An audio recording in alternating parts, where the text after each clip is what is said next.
Size haqtada bayan bugün Sünçen, yeni Şarq Wu begiliginin begi 3 parçalıqdaki 3 parçanın birisi olgan Sünçen haqida so'zlab baqaylik. Sünçenni so'zlasak, mening ham boshqalarning birinchi o'ylaydig'ini meningcha bu Sünçen qag'az Saosao, Liu Bei'ga qaraganda 30 yil uzun ömür ko'rdi. Ya'ni ular o'lib ketgandan keyin 30 yil uzun ömür ko'rib turib, nimishqa bu elni birlikka keltirolmadi.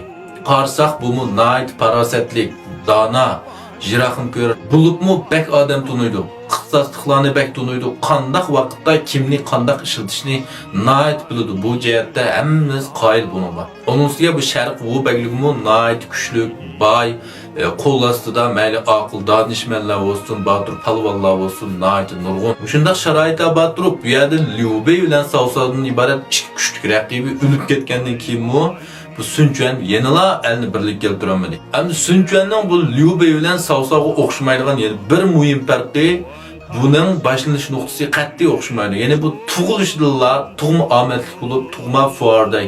Ya'ni tug'iliblar bu otasi va akasininki qon tarbiyalik kelgan Jangdongning Sharq Wuning begulib, tug'ilishlar jonining 3 tamirga ega bo'lgan. Bu Sünçenning dadisi Sünçen bu nayt batur, dana, qaltis bir sarkarda.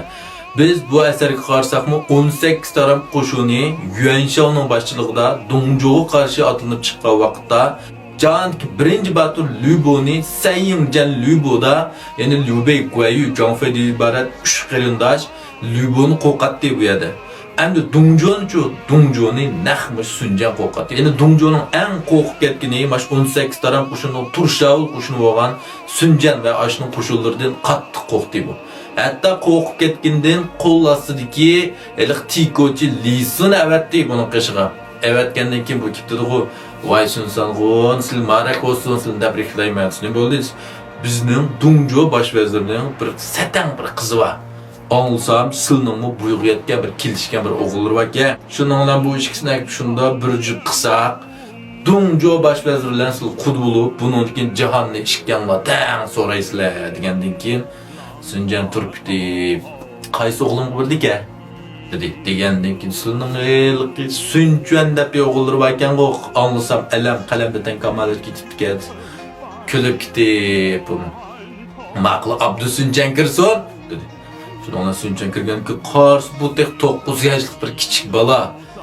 Bu lisimi degan bu yerda chiqdaydi, osmon jiroq kirkdaydi, ziyoqat qilib, chin o'ng'aysizlanib ketdi bu.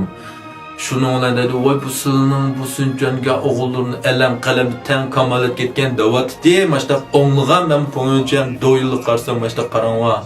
Bu lekin kichikli bir balkan qo'tek og'zini sutdemib turdigan. Ras, bunun oğullarımның hammasi elem ve kalemde ten kamalat ketken. İşenmisan qadır so'rab baqili deb turib po'atdi. Jo'na Sünçen xo'sh. Qara, san bir omat kipti. Ma o'lisi degan Dongzhou'ninki elchisi kipti. Sana bir kız balını bir dike balam. Qara, sen to'ylishdigan bo'lsan. Sünçen xo'sh bo'lib turib ketdi. Qanday qilsak qilat? Aytqinasan bu Dongzhou nimish qilib loyiq deb turdi, degan keyin turib ketdi. Ata, bu gapga hargiz ma'qul demisizlar. Loyiq deb bergani qo'y, yaxshi yashamdi, men cho'ngib qoldim. Lekin sizlar bu Dongzhou'larni qudulaslar, Dongzhou'ning quliga aylanib qolib, onun sızgan sizliğinden çıkmaydigan bir adamga aylanıp qallar. Dongzhou sizdan qo'rqib ketganligi uchunla shundaq bir amal topgan. Hergiz ma'qul demisizlar ekan. Shuning bilan Sünçen turib deb, "Elisi deganlar da, sizning ma degan gapingga 9 yoshlik o'g'lim chiqdi uqib qoldi bu yillarni. Biz uqmasmizmi? Menga chiqib qilmay berib, Dongzhou degan cho'shqiq deb qo'y. Bo'ynini pak jutib tursin men bag'chi deb aytibdi. Turiblar bu yerda shuning bilan Sünçenning kallasi yana bir balda ishlab ketdi. Ata Esnafı ma'qul dislop ket. Nima bo'ldi xotnag'im qilib ketdiman? Bunda gap yo'q. Men kichik tursam, lekin men sizni rost emas, yolg'ondan ma'qul bo'lslar. Yolg'ondan ma'qul bo'lib, Dongzhou tayyorliksiz turgan fursatda bostirib kirib, uni kallisini asli ularga dedi. To'xta, aqldan qaranglar, men kichik turib, manda aql ko'rsatib olaydi. Endi bu yerda bular aslan loyan balıqçı bosib kirdi. Bosib kirgandan keyin Sünçenning bu ta'liga ta'varik qoshlash muhrini tepib qoldi. Bu qaştaş mühür, Çinpo'nun deyişçe, bu büyük Han Hakan'ın təvərik mühürge. Bu mühürni əmniyə vaxtıda Biyanxı, Jingshan tığı qaştaş izlep çıqa vaxtda bir sumruq, bir kök qaştaşın üstüge düşüb, çıllapdı. Şununla Biyanxı bunu görüp, bu qaştaşını tepkileyip, bu qaştaşning o'ttirdi yeri ishidan nayt zumratdak nafs bir xo'tan qaştaşidan qilishmaydigan bir qaştaşni eptike. Hamda buni Chu xaqoniga taqdim qilibdike. Chu xaqoni Chin xaqoni yo'qotgandan keyin buni Chin xaqoni o'ljelib, bosh vazir Lisi buniga o'z qo'li bilan xatlarni o'ygan. Shu chaqda buni Chin xaqoni ta'varak muhr qatorida ko'rib, necha ming avlod miros qoldirishni o'ylab ekan. Ham bu gaplarni anglab Sunjanga qattiq ro'g'linib bitdi. Qattiq hayajonlanib turib yerda o'zini tutib ololmay. Deki şundaqda madrak uzun tutup oldu endi. Lekin Müşet Sunjan bunu anlap ata bu taşni almayli. Ya bunu setivatli otellikliga qaştaş bahasida alsın. Lekin bunu biz hep bunda qilib tushunmayli. Bu Chinput ağam deganlarni men biletdim. Bu qaştaşı bizga chuqum ofat keltirishi mumkin. Chin xaqani Yingjing bu muhrni ming avlod miros qoldirmay degan bilan aralash ikki avlod miros qoldirib olgan. Keyin bizning ulug' Gavzu xaqan butun elni birlik keltirgandan keyin bu muhrni 15 avlod miros qoldiribdi. 100 necha yil burun Wang Ming taxtni tortib olganda Valid Xon Shaoyan mushu muhr bilan buning 5 qattiqini uribdi. Shuningdek bu muhr yag chiqib bir uchi puch qo'yib qolibdi.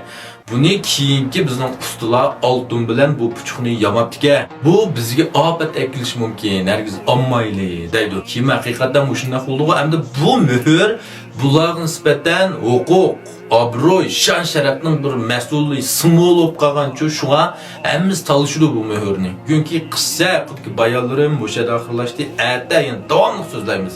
Shuni yoqtirgan do'stlar, guanju qilishni unutib qolmanglar. Rahmat. Sunjanning layık qaltis tutuq begi bo'lgan. Sizlarcha bu tutuq begidan qaysi hayot bo'lgan bo'lsa, Sunjan jahonni birlik keltira oladi.